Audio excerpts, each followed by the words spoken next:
Graça e paz, aqui é o pastor Igor Marçal, você está no Café com Palavra, o nosso podcast aqui. E nós estamos batendo um papo sobre alguns ensinamentos de Jesus.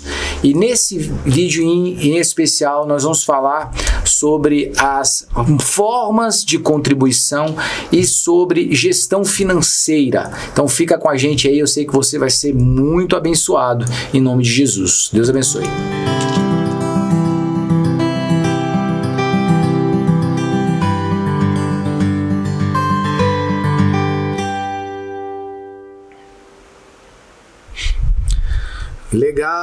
Legal. Vamos lá, continuar o nosso papo bom aqui. Pastor Zait, junto comigo aqui. Vamos embora, né, Pastor Zait? Vamos tocar num ponto aqui que eu acho um ponto muito legal de se falar, que é sobre questões, aspectos financeiros, né? Aspectos financeiros, etc e tal.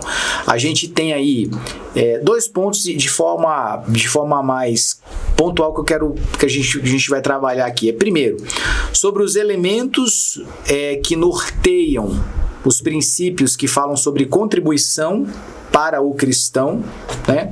E no segundo momento eu quero falar também sobre a questão de gestão financeira. A questão do processo financeiro dentro do ambiente relacionado ao cristão, ainda para alguns tem sido um tabu, né?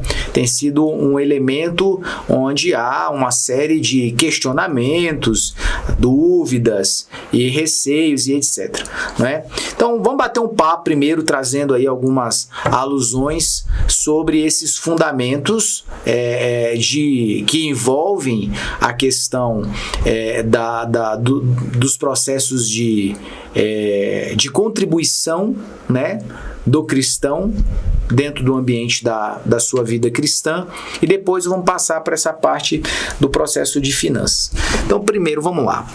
Eu vou começar com um texto aqui que é bem interessante, porque ele, vamos dizer assim, ele meio que traz um primeiro norteamento acerca desse fundamento, por causa da sua clareza de informação, que é o texto do profeta Malaquias, no capítulo 3, né?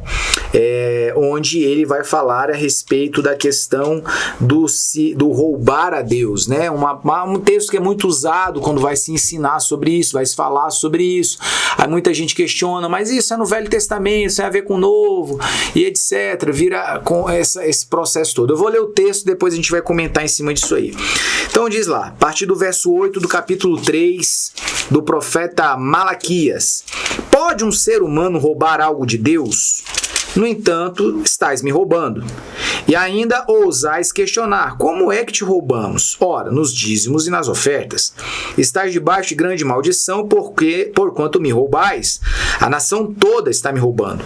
Trazei, portanto, todos os dízimos ao depósito no templo, a fim de que haja alimento em minha casa, e provai-me nisto, assegura o Senhor dos Exércitos, e comprovai com vossos próprios olhos, se não abrirei as comportas do céu, e se não derramarei sobre vós tantas bênçãos que nem conseguireis guardá-las todas. Também impedirei que pragas devorem as vossas colheitas, e as videiras nos campos não perderão o seu fruto, promete Yahvé dos Exércitos, o Senhor dos Exércitos. Ok.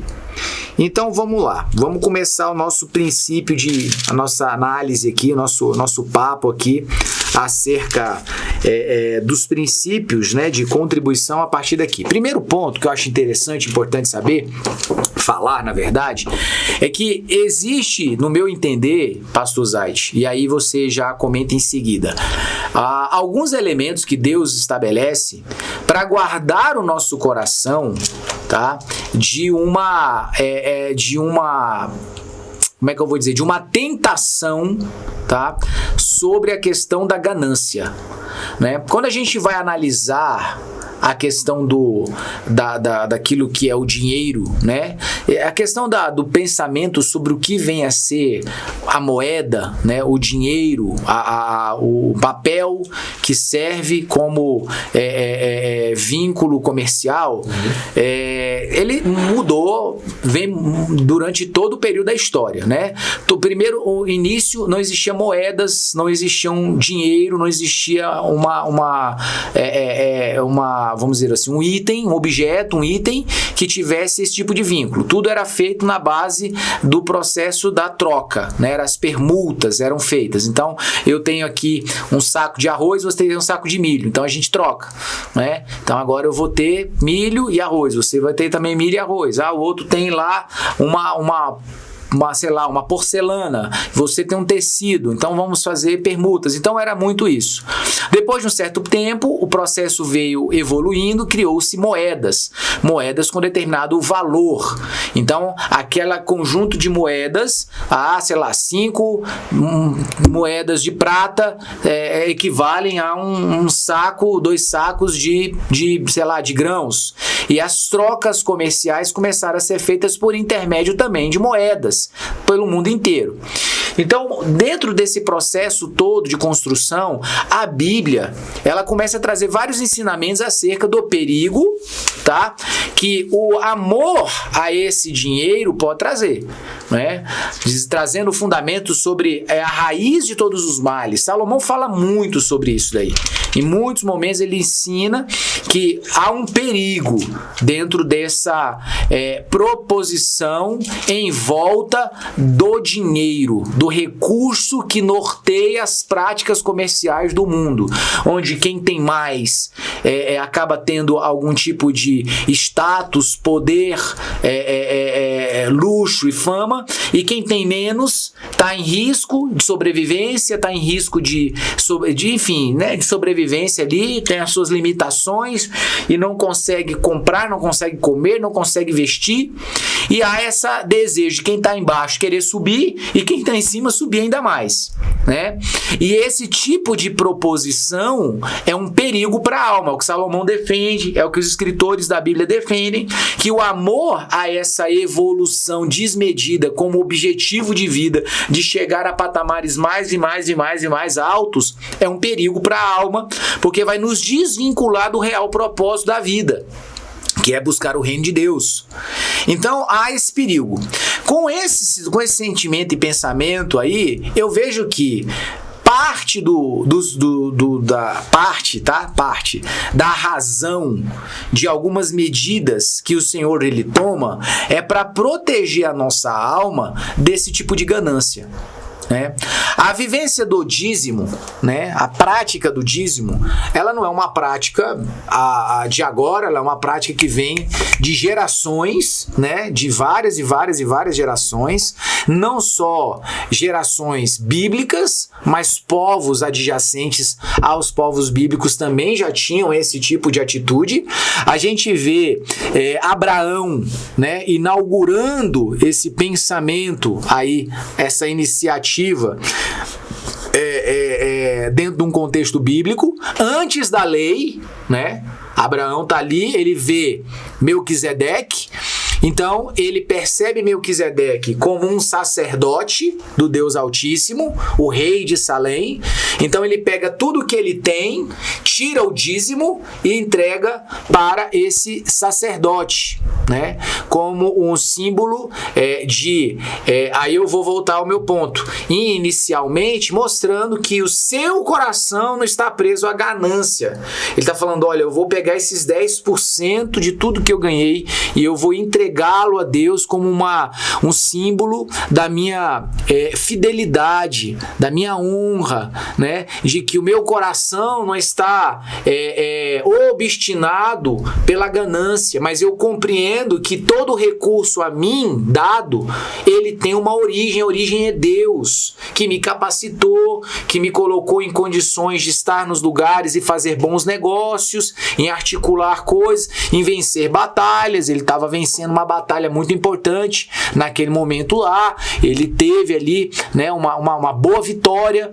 Então ele demonstra o seu perfil de gratidão e honra a Deus, mostrando que ele estava pronto para poder fazer de retirar aquela parte ali e entregar. Na frente, já com Moisés, a gente percebe que isso é estabelecido de uma forma mais, vamos dizer assim, já com uma lei, já com um mandamento, dizendo, olha, a 10ª parte ela pertence ao Senhor, vai ser direcionada ao seu templo, para o cuidado das pessoas que ali estão, os sacerdotes que vão viver ali para cuidar do templo, para poder, enfim, fazer a manutenção das coisas que estão lá. Então todo mundo vai lá, vai plantar, vai colher e vai trazer esses 10%, porque os 10% pertencem ao Senhor, dizendo, como Deus está dando a vocês a condição, a colheita, tudo, e vocês vão trazer esses 10% de volta para cá, para que haja o cuidado com aquilo que Deus está proporcionando, produzindo,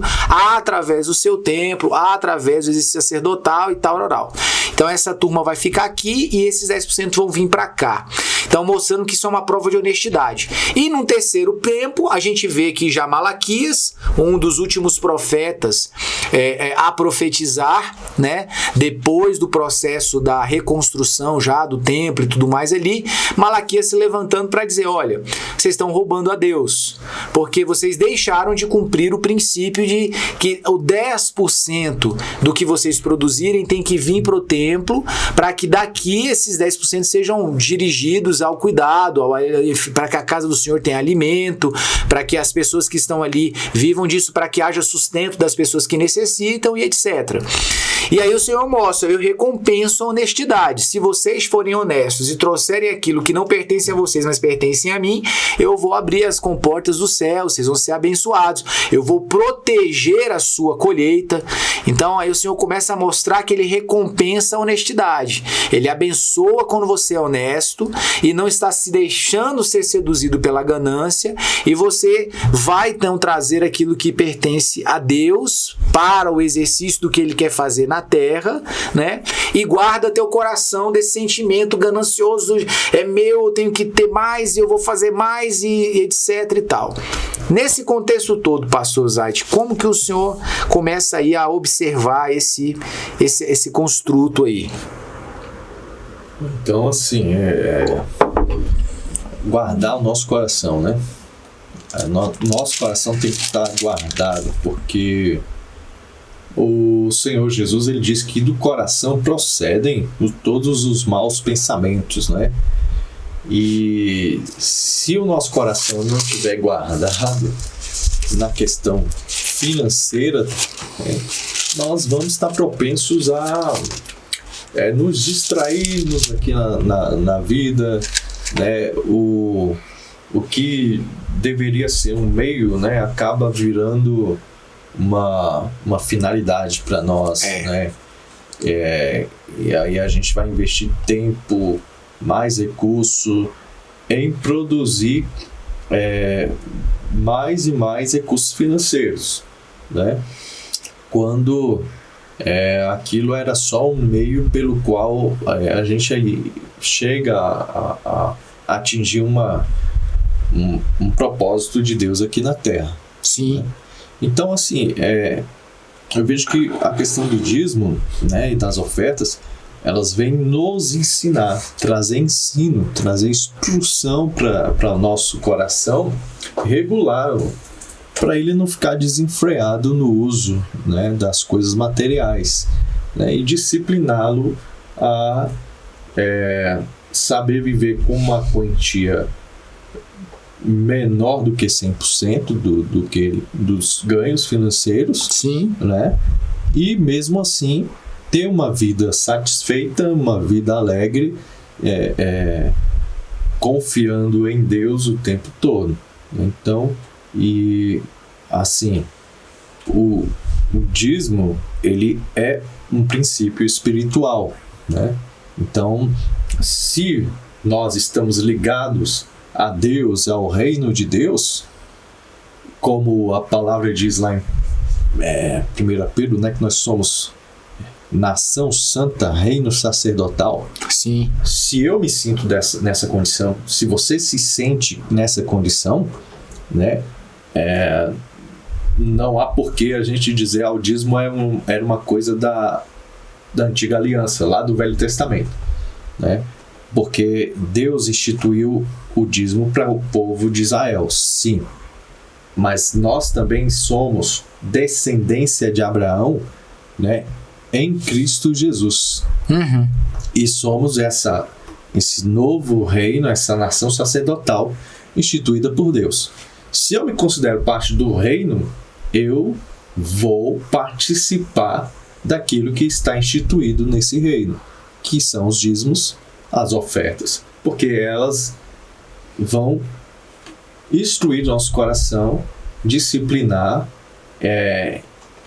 e trazer um ensino espiritual para a nossa vida no contexto físico aqui, para a gente aprender a lidar com o dinheiro, com os recursos, no propósito do reino. Agora, se você não acha que você pertence ao reino de Deus, ao futuro reino que Jesus vai instalar aqui na terra, não há por que você dizimar, de maneira nenhuma. Sim. Você não vai pertencer àquele reino de Cristo, você não está, acho que o reino de Deus não foi inserido no seu coração, não está dentro de você, você não tem obrigação nenhuma de contribuir com dízimos e ofertas, porque você não faz parte do reino mesmo, então não há necessidade. Não é a sua realidade. Não. Exato. São aspectos que são muito claros, né? O Senhor está nos preparando para um reino. Ele está preparando Israel para uma realidade que ele vai viver no final do período da tribulação, início do tempo milenar. Deus está preparando, e Deus está preparando a igreja, né? Para um reino ao qual Ele preparou, Ele tem projetado para nós. E dentro desse processo de preparação existem esses valores, existem esses princípios que quem quiser estar alinhado a eles vai cumprir. E quem não quiser, quem quiser ficar de fora, está liberado, né? Você está livre disso. Igual eu recebi um texto hoje, pastor, ontem na verdade, né? Deixa eu ver se eu acho aqui. Eu recebi um texto aqui, eu vou ler só o tema para você poder ver, vou responder ele já já. Sociedade heteronormativa e igreja versus livre-arbítrio e religião. O que Deus diria a todos que são fanáticos e todos aqueles que realmente têm fé, mas são extremistas? Daí você vê o nível. Então daqui a pouco eu vou responder esse texto aqui. Mas essa é a realidade. Deus não obriga ninguém a querer viver no reino dele. Você não quer? Fica aí, tem problema, né? O anticristo, falso profeta e Satanás estão aí montando o reino deles também. Nesse aí não tem que dizimar, não tem que ofertar, não tem que andar em santidade, não tem que ser fiel, não tem que ser, sabe, não tem que ter uma esposa só, não tem que ser sóbrio. Nesse aí você pode fazer o que você quiser, vai lá, né? Enfia o pé na jaca, fica cada vez mais ganancioso, sabe? Tenha 10 mulheres se você quiser, encha a cara todo dia. Só que o destino dessa turma toda é um lugarzinho bem legal chamado Lago de Fogo, né? Se você gosta de calor, né? Acima do normal, assim, é fato. Então, assim, Deus, ele tem um pensamento e ele está construindo em nós o pensamento dele. Se você gostar e quiser esse pensamento, ele diz, ótimo, entra no reino e entra no reino do teu Senhor e vem para cá. Agora, se você não quiser, tudo bem. Está envolvido também o princípio da honra, né? Totalmente. Dentro do reino de Deus, Deus é o rei. Sim. De toda a terra, de todo o céu. Então ele deve ser honrado, né?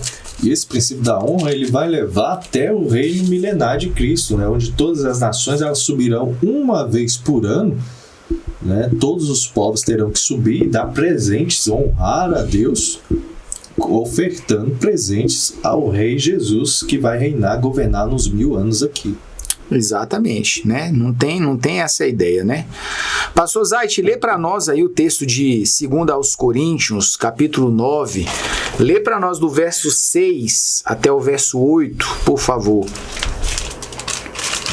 Então, assim diz: lembre-se, aquele que semeia pouco também colherá pouco, e aquele que semeia com fartura também colherá fartamente.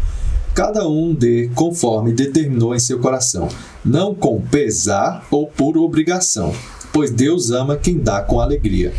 E Deus é poderoso para fazer que lhe seja acrescentada toda graça, para que em todas as coisas, em todo o tempo, tendo tudo o que é necessário, vos transbordem em toda boa obra. Então tá aí, né? O ensinamento de Paulo, todo o capítulo 9, né? Na verdade, desde o 8, Paulo está trazendo aí fundamentos acerca do processo da contribuição. E aí ele vai falar lá no capítulo 8, no verso 3, também dizendo assim, ó, porquanto posso dar testemunho de que contribuíram de livre vontade, tá? Na medida dos seus bens e até mesmo acima disso, né? Então, assim, é muito interessante ver aqui um princípio que Paulo estabelece, mostrando, né, de uma realidade que acontece sobre a questão de uma proporcionalidade, né? Há também um pensamento de um ensinamento sobre periodicidade, né, que existia dentro desse processo de contribuição, tá? Então, vamos lá, vamos falar de forma bem objetiva. A realidade da contribuição, alguns afirmam, mas as pessoas do Novo Testamento, os cristãos do Novo Testamento, eles não tinham essa vivência prática de devolver, de tirar dízimos, né? 10%, etc. e tal. Não era comum. Bom, Paulo está deixando claro que essas contribuições eram feitas de forma proporcional, né? Posso dar testemunho, é assim que Paulo começa o verso 3, que contribuíam de livre vontade na medida de seus bens. Então havia uma questão de proporcionalidade dessa contribuição. Aquela realidade era uma realidade um pouco distinta da nossa. Muitas pessoas ainda viviam de processos de troca, alguns tinham empregos e ganhavam salários ali, outros viviam de colheita, plantio e colheita. Então, como eles fundamentavam isso? Primeiro, generosidade e segundo, na medida dos seus bens, tá? Então, existia esse senso de proporcionalidade, tá? Existia esse senso de parametrização para que essa oferta seja feita. Nós agora adotamos de uma forma comum e geral o exercício desses 10%. A sociedade mudou, a maioria de nós hoje vive de uma vida de um processo de salários mensais, rendimentos mensais. Então, entendeu-se o princípio da prática do dízimo como um ambiente de proporcionalidade seguro, de um princípio que já havia sido estabelecido, ou seja, é um princípio que Deus aprova. Se Deus ensinou isso ao povo de Israel, é porque ele aprova esse tipo de princípio, tá? Então, se ele aprova esse tipo de princípio, não há problema de nós aplicarmos hoje para a nossa realidade, tá? Como exercício de proporcionalidade. E se você está insatisfeito com esse tipo de medida, Paulo deixa claro, olha, eles faziam segundo a medida dos seus bens e até mesmo acima disso. Então, se a proporcionalidade do 10% para você é algo que você tem talvez essa dificuldade de lidar com ele, porque acha que isso é do Velho Testamento, então use a proporcionalidade do Novo Testamento, que a proporcionalidade do Novo Testamento é maior. Se você for pegar em Pentecostes, a realidade pós-período ali Pentecostes é que as pessoas entregavam tudo, elas vendiam tudo e elas fizeram um processo de repartição igualitária. Então todos venderam tudo, um montante foi trabalhado e começou a ser dividido para as pessoas de acordo com as suas necessidades.